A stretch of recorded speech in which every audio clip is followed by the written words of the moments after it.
Hey, it's NPR's Book of the Day. I'm Andrew Limbaugh. It's Friday. Let's pump up some jams and just coast into the weekend, okay? We've got two music books for you today. In a bit, we'll hear about the long history of Black performers and country music. But first, we've got Susan Rogers on the pod today. Her resume in music as a sound engineer and producer is pretty unimpeachable. You'll hear more about her career, but her big claim to fame is working with Prince when he was at his commercial peak. She co wrote a book called This Is What It Sounds Like, which breaks down why we love the music we love. And there's a part in this interview with Here and Now's Robin Young where they're talking about a Lana Del Rey lyric that, out of context, is kind of silly and ridiculous, but Rogers breaks down why our brains, or at least mine, finds it irresistible. You have your favorite song, right? The one that speaks to you? This is one of mine. Glenn Campbell singing Jimmy Webb's Wichita Lineman.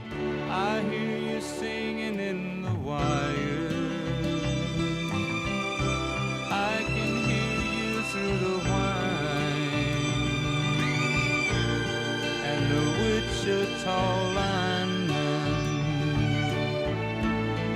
is still on the line. But maybe that leaves you cold. Why do some of us adore that song, some don't? Why do some prefer the Rolling Stones to the Beatles? Why have I formed a religion around Joni Mitchell, but sometimes can't remember her lyrics? Well, a new book explores how sweet spots in our brain steer us to different aspects of music, and the author knows a thing or two about this.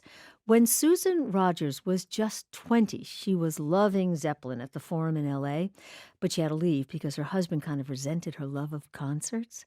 Well, right then and there, fist high, she made a vow to the rafters that one day she'd return to the Forum and mix live sound for an amazing band. And she did. She became sound engineer for Prince, in studio and on the road on hits including Purple Rain. Susan Rogers is now a multi-platinum record producer. She's also a professor at the Berklee College of Music and a cognitive neuroscientist. She's been busy. Her new book is This Is What It Sounds Like, which she co-wrote with Ogi Ogas, who has a PhD in computational neuroscience. Susan Rogers, welcome. Oh, hello. Thank you, Robin. I'm really happy to be on the show. You mentioned Wichita Lineman. Yeah? That song makes me weak in the knees. I know. I love it so much. Okay, well, just talk for 2 seconds about that. What do you think it is about Wichita Lineman within the context of what you teach us in the book? I think it's maybe melody more than it is lyrics. If I looked at the lyrics on the page, I don't think they do for me what some other lyrics do. But for that particular song, oh, that melody just kills me. Well, and for some people, as you point out, it would be the words. It would be the story. They picture a lineman out on a pole, and, they're not having the feelings of the melody that are maybe bringing up other images for them. So let's hear how you think about these sweet spots in our brains.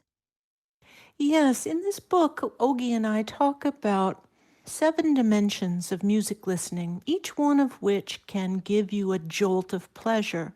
4 of them apply to music, and that is melody, lyrics, rhythm, and timbre. Timbre is sound itself. And the other 3 are aesthetic dimensions that apply to ballet and opera and movies and television and novels.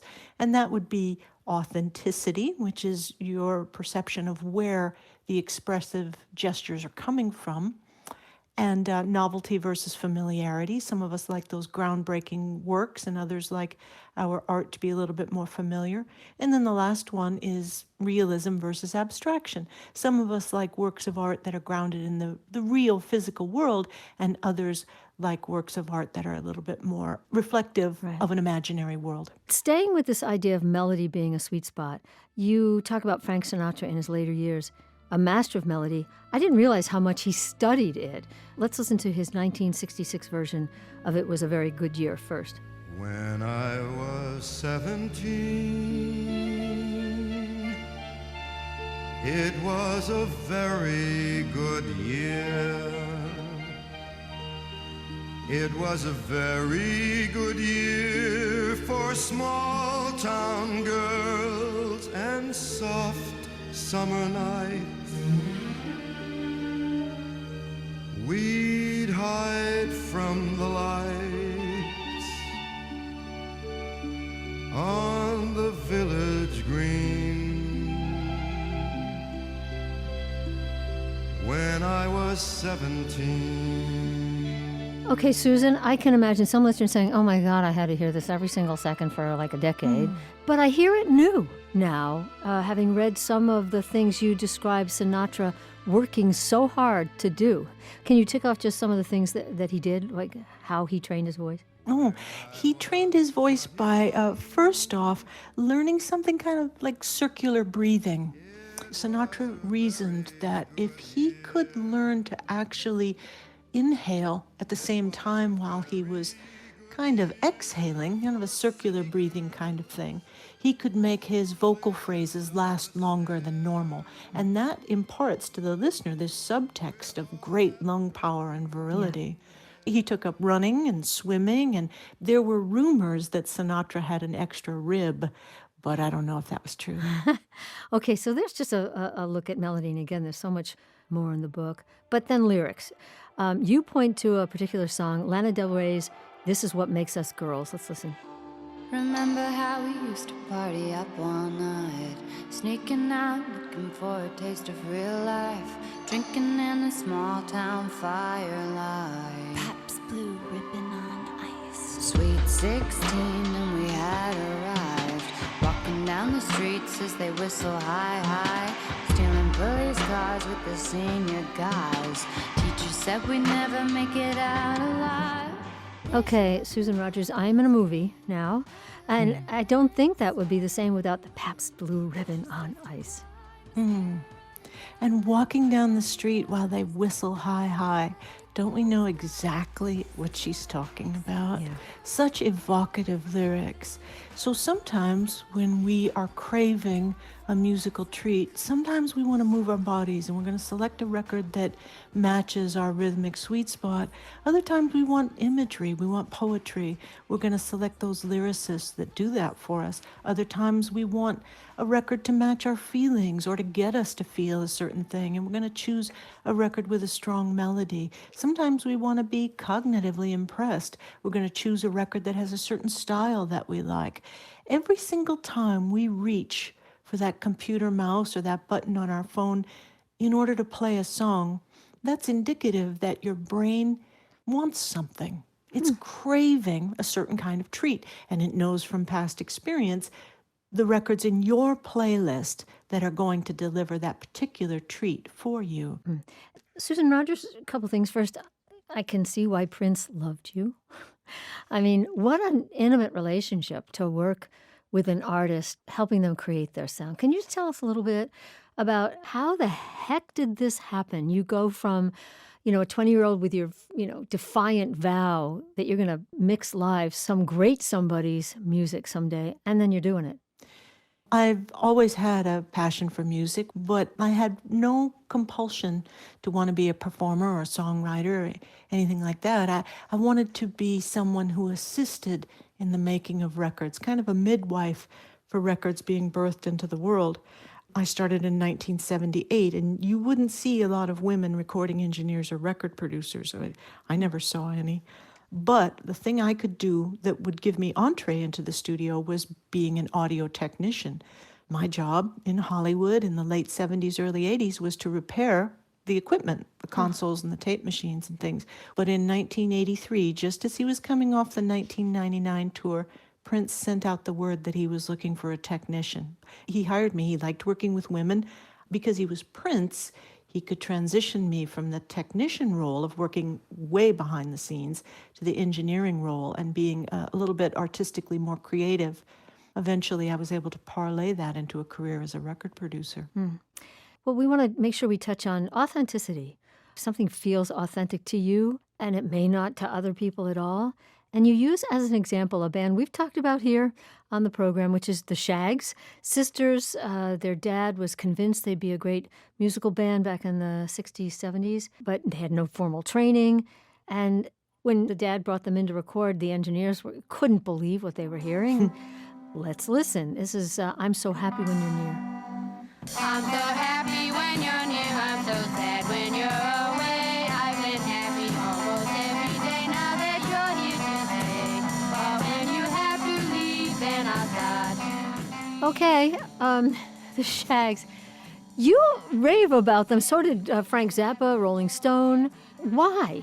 To folks in the music business, the shags are a very valuable reminder of what true musical intentionality sounds like. If you take a child's finger painting, you can look at that finger painting and you know it's never going to hang in a museum. There's zero technique there in a toddler's finger painting.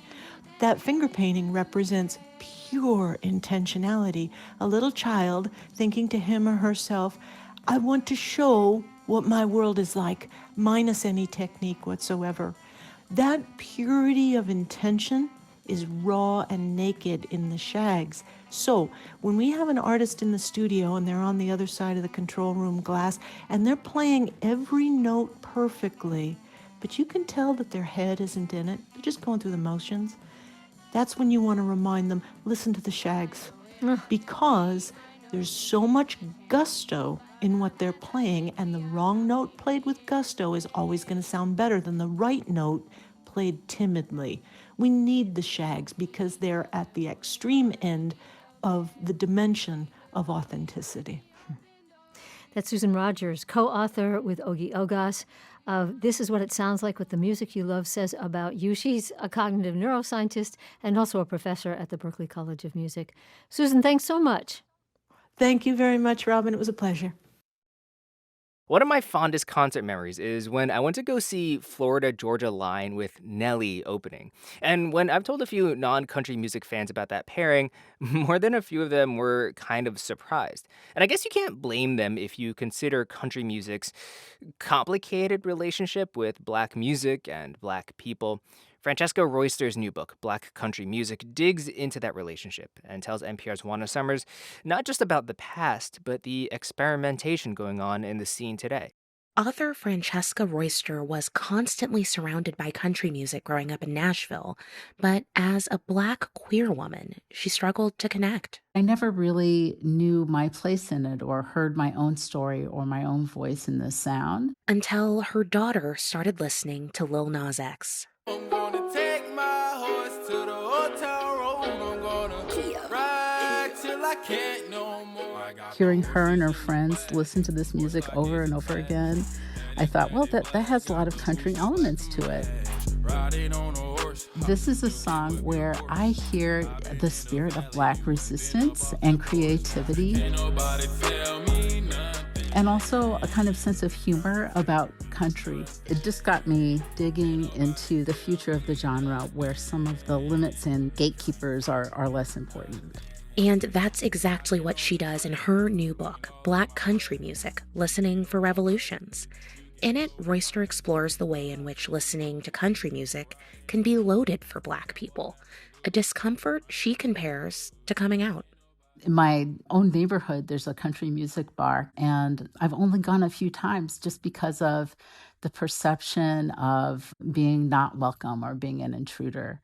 And sometimes that feeling of moving in spaces that feel very protected and patrolled is what coming out feels like to me, as a queer woman too. That looking over your shoulder feeling is something that it's not an accident. I think it is part of the ways that country sometimes operates in our culture to cement an idea of a certain kind of whiteness that, those of us who might not fit those identities are meant to feel outside. And she says that outsider status even applied to Black performers like country music star Charlie Pride. He would sometimes open his shows with jokey disclaimers to a room of largely white faces. I said, ladies and gentlemen, I realize it's kind of unique, me coming out here on a country music show wearing this permanent tan. And he would use humor, the humor of kind of having this impressive tan, as a way to get people laughing and then kind of move on from there. They say that time will heal all wounds in mice and men. I think actually it was a very savvy way to pay attention and just kind of name the elephant in the room of his Blackness and then move on.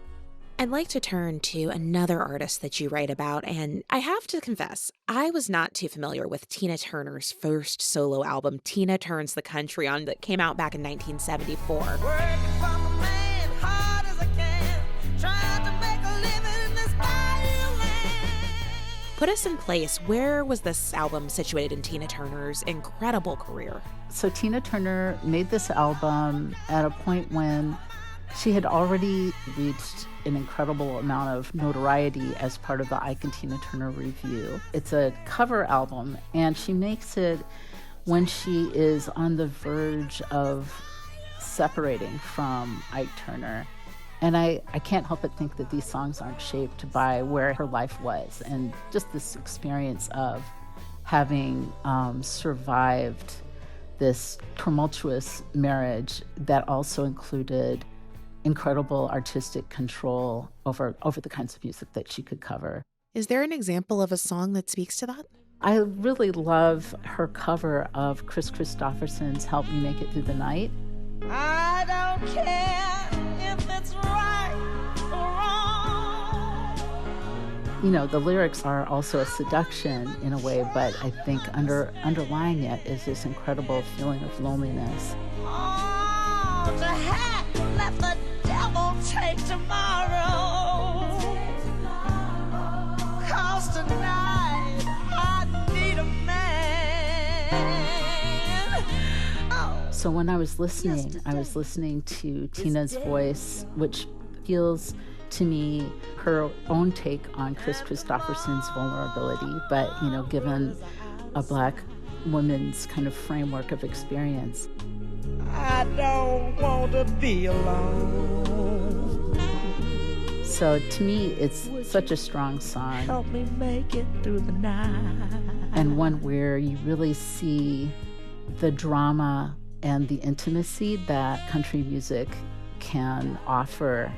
Francesca, culture and music both can evolve quickly, and it's a space that is full of innovation and reinvention. When you think of the future of Black country music, what do you think it might look like and sound like? Well, I think that what is so absolutely awesome is the ways that some of the Black country artists are opening up hybrids of sound and storytelling that wasn't there before. So I'm thinking about Valerie June. Well, if you're tired and feeling so lonely, who isn't exclusively a country music artist, thinking that only if you had somebody, but who's definitely drawing a lot on her own country roots and interest in country music traditions in the kind of new music that she's making. And I'm thinking of some subcultural folks like Camera Thomas or Delilah Black, and they're also like bringing together country with protest music, country with punk. You're so common.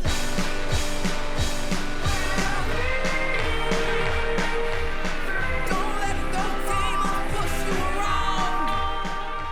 I feel like this kind of like experimental work with country music sound and storytelling is going to influence the genre as a whole, even when it's not happening necessarily on the main stages of country music, like the Grand Ole Opry.